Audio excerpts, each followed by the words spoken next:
Subscribe कीजिए आशा किरण भजन channel को और बेल आइकन प्रेस कीजिए ताकि आपको हमारे वीडियोस के नोटिफिकेशन मिलते रहें।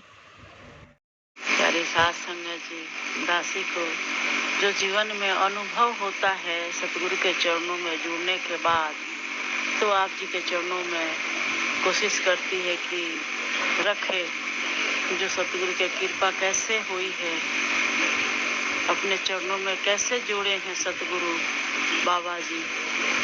दासी 2000 की बात बताएगी कि शनिवार के दिन था और जब सुबेरे घर के काम करके सत्संग में गई, और जब सत्संग में जाने के बाद जो महाराज जी के आदेश आता था, मुखी महाराज जी के, कि चरण डालने चलना है, तो दासी कभी मना नहीं करती थी।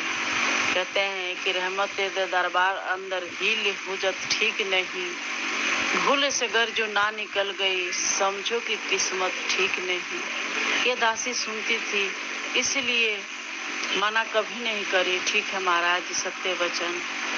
अब उस दिन शनिवार के दिन पूरे दिन कभी किसी महात्मा के घर चरण डालना, कभी किसी महात्मा के घर चरण डालना।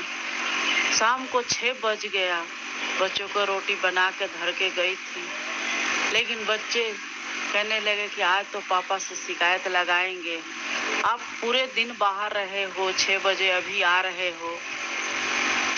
तो उन्होंने जैसे ही ये आए ड्यूटी से महापुरुष, बच्चे कहने लगे कि पापा मम्मी अभी अभी आई है। अब ये नाराज हो गए दासी के ऊपर कि ये तो गलत बात है, पूरे दिन आप बाहर रहे हो, आपको ये घर के चिंता नहीं। दासी ने कहा कि सब कुछ करके गई थी, रोटी बना के धर के गई थी। ये बहुत नाराज होने लगे महापुरुष, कल से आपको सत्संग नहीं जाना है, ऐसे करके बोलने लगे। अब दासी भी थोड़ी नाराज हुई और बोली कि ठीक है, एक सत्संग के लिए पूरे घर के काम करती हूँ, बिजली के बिल, टेलीफोन के बिल, सिलेंडर, उस समय एक ही सिलेंडर था, सिलेंडर भी जाके ले आना था। ये सब कुछ एक सत्संग के लिए करती हूँ। 3 बजे सुबेरे उठती हूँ कि ताकि सारे घर के काम संभाल लूँ और मैं सत्संग जाऊँ फ्री होके। तो कल से ना तो मैं सत्संग जाऊँगी और ना ही कोई घर के काम करूँगी। दासी भी बोल के सो गई। और अगले दिन इतवार था और बाबा जी के दर्शन भी थे, और इन्होंने महापुरुष जी ने कहा कि नहीं जाना है। दासी ने भी कह दिया जब तक आप कहोगे नहीं तब तक मैं जाऊंगी नहीं। अब अगले दिन इतवार, थोड़े कपड़े लेके चली धोने के लिए। इतने में दिमाग में आया, मन में आया कि बाबा जी मैं आपके दर्शन के बिना रह भी नहीं सकती, और वो कहेंगे नहीं या मैं जाऊंगी नहीं। अब देखते हैं कैसे आप सबके इम्तिहान लेते हो, आज आपका इम्तिहान है। कैसे मेरे को ले जाते हो अपने चरणों तक, मुझे नहीं पता। ऐसे कही।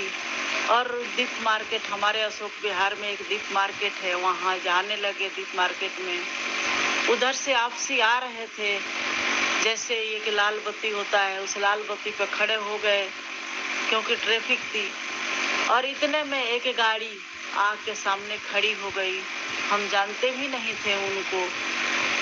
गाड़ी खड़ी हो गई और कहने लगे कि बहन जी आपको सत्संग चलना है ना। अब एकदम से दासी भी देख रही है महापुरुष के मुंह, और ये भी देख रहे हैं मेरे मुंह, और इनके भाई भी साथ में थे। अब ये बोले तो क्या बोले, और दासी यही सोच रही थी कि ये मुझे इजाजत दे जाने के लिए। तो दासी इनके मुंह देख रही थी। इतने में कह रहे हैं कि ठीक है जाइए आप सत्संग में। दासी इनकी गाड़ी में बैठ गई, सत्संग गई। बाबा जी के विचार के सामने बिल्कुल माइक आ गया था, बाबा जी के सामने आ गया था विचार के लिए। दासी गई, नमस्कार करी। बाबा जी मेरे तरफ देख रहे थे और दासी बाबा जी के तरफ देख रही थी। और इतने में नमस्कार करके बैठी तो हमारे वहाँ के बहन आशा बोलने लगी, आशा किरण आज क्या बात है, बाबा जी तेरे तरफ देख रहे थे, तू पीछे मुड़ गई थी तब भी तेरे तरफ देख रहे थे। तो दासी ने कहा कि ऐसी ऐसी बात है। दासी ने कह दिया था कि सबको इम्तिहान लेते हो, आज आपकी इम्तिहान है। तो सतगुरु वही कह रहे थे कि जब तेरे को ले आया ना यहाँ तक, तो प्यारी साध संगत जी, इम्तिहान तो क्या लेना, हम कौन होते हैं सतगुरु के इम्तिहान लेने वाले। ये तो प्यार की मामला होती है, दोनों तरफ से प्यार की मामला होती है, ओत-प्रोत मामला होता है। जिस तरह से कि ये सतगुरु उतना ही हमें प्यार करते, हम जितने करते हैं उससे डबल सतगुरु हमें प्यार करते हैं। तो हे मेरे सच्चे बादशाह, अपने चरणों में आखिरी जीवन की दौड़ निभा दीजिएगा, क्योंकि हम भूलनहार हैं। अब हमें बख्श देना, हमसे कोई गलती ना होने देना।